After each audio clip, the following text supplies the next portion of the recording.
Hi guys, welcome to my affordable watch collection. My name is Aviv, and today we are going to take a look at a value-packed diver that you can find on AliExpress, the Steeldive 1970. We're going to go over all the specs and measurements, all the pros and the cons, and by the end of this video, you should be able to make an informed decision as to whether or not you want to buy one of these for yourselves. Steeldive is one of those Chinese brands that make homage watches. The cheapest place to find them is on AliExpress, but you can also find them on other platforms as well, and on the official Steeldive website.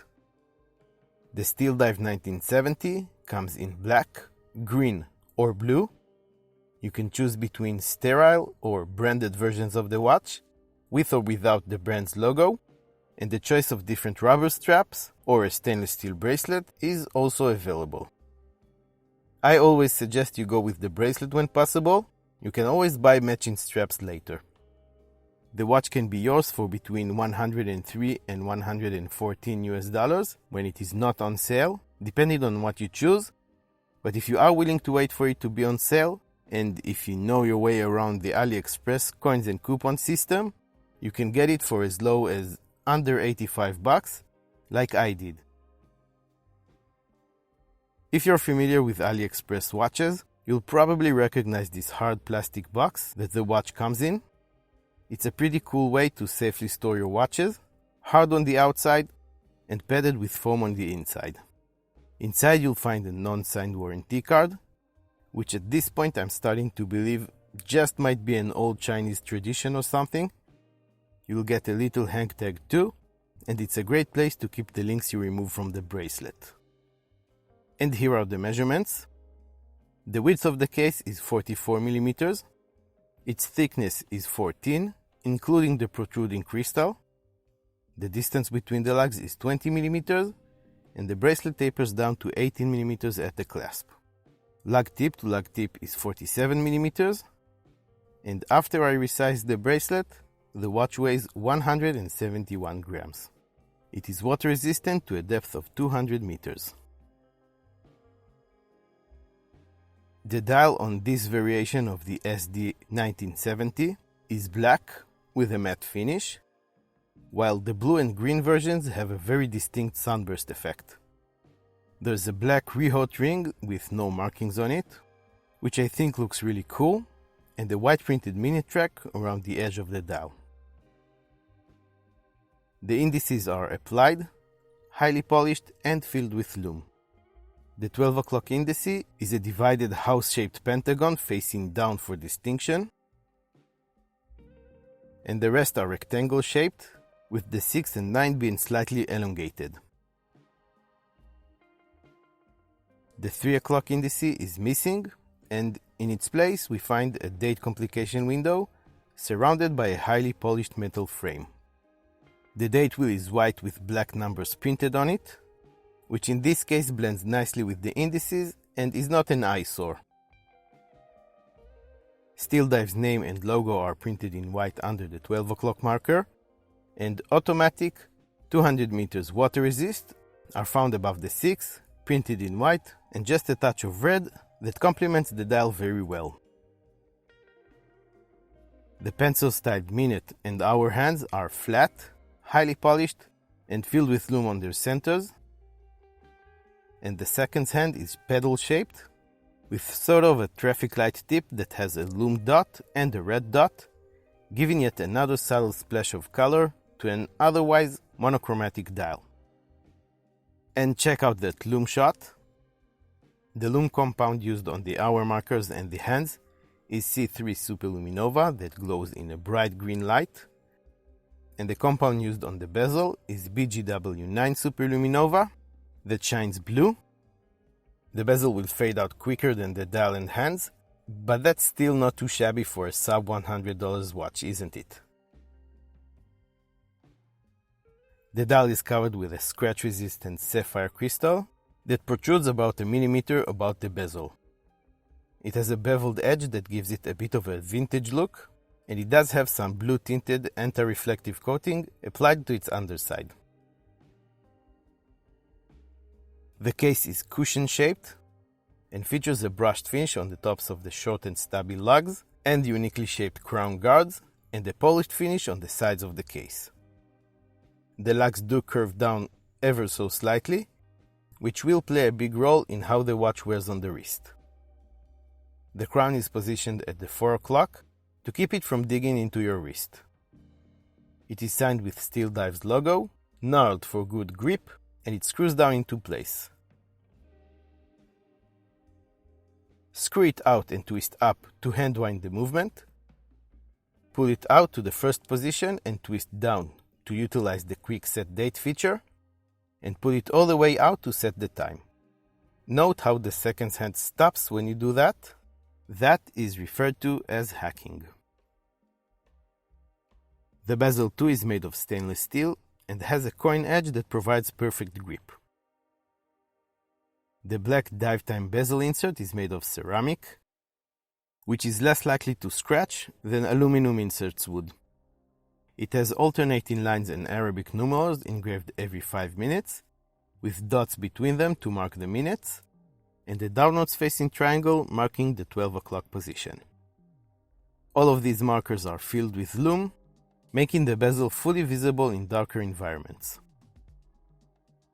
This is a 120 clicks unidirectional bezel, with a very reassuring and tactile ratcheting action, and no freedom or backplate to speak of.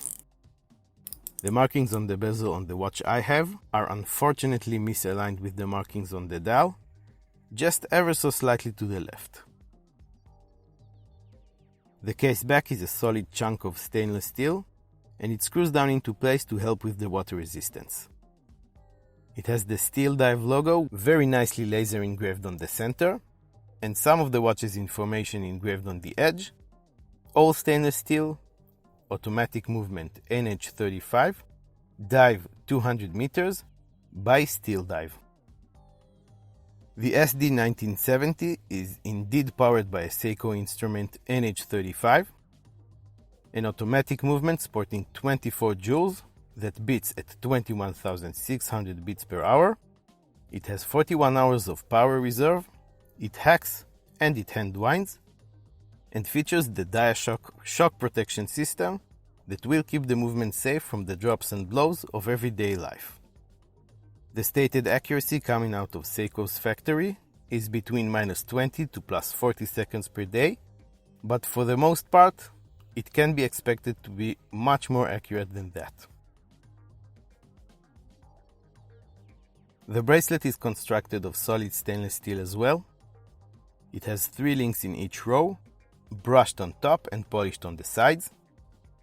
The links are solid and so are the end links, which do have female middle links. The clasp is pressed.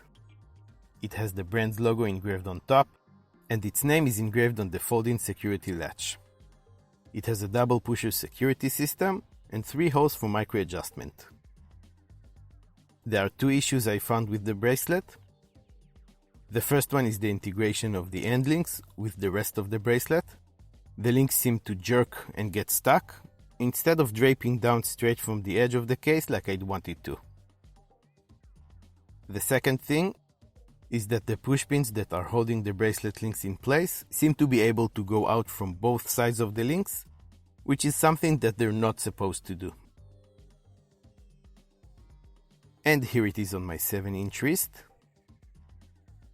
This is a large watch, but it doesn't wear huge. I think that the 47mm from lug to lug make it wearable for smaller wrists too. Let's say 6.5 inches and up. I really like how it wears, and I do find myself reach for it often when I open my watch drawer, even that I usually prefer smaller watches. It has some heft to it, and a lot of presence on the wrist. Legibility is great. You won't have any problem telling the time with those light colored hands contrasting against the black background. Being a black dial diver means that this watch is a certified strap monster. It will look awesome on pretty much any strap you throw it on. And the possibilities for you to give it different personalities with every different strap is virtually endless. pros and cons are pretty straightforward today. It is very clear what you get for your money and where corners were cut in order to keep the value proposition this appealing. Starting with the pros, you do get quite a lot for a watch costing under $100. You get a full stainless steel construction of the case, the bezel, the crown and the bracelet. You get a nicely designed dial with applied indices and the date complication. You get an AR-coated sapphire crystal and the fully loomed ceramic bezel insert. You get great lume for the price, a workhorse automatic movement made by one of the industry's biggest players, and on top of it all, you get a 200 meters water-resistant tool watch that is also a strap monster. What more could you ask for? Oh, and it all comes in a very practical box you can actually use later. The downside of it is that your money is spread rather thin here, and like most Chinese specs monsters, the first thing to suffer from it is the quality control, or the lack thereof. As a result, you get a misaligned bezel and a jerky bracelet, but those are things that you can find on watches costing even 10 times more than this one. So that's definitely sufferable for the price. A milled clasp and screws to hold the bracelet links could be a nice upgrade to the bracelet, but are definitely not something to necessarily expect at this price point. The quality of the case finishing, especially of the brushed section, could use some refinements, but again, not an issue for the price. Overall, the pros outweigh the cons, and I think that this is a wicked little watch. Well, maybe not so little, but I do feel perfectly comfortable recommending it for that price. If you do decide you want to own one of these, please check the link I'll leave in the description of this video. That's an affiliate link that will not cost you anything extra, but will generate a small commission that goes a long way in helping this channel keep going. If you like this video, please give it a thumbs up, subscribe to my affordable watch collection, and hit the notification bell as well for more affordable watches related content.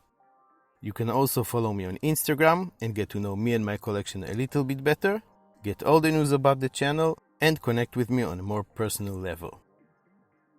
Hey, if you enjoyed this video, you might enjoy one of these too as well. I want to thank you all very much for watching, and I will see you next time.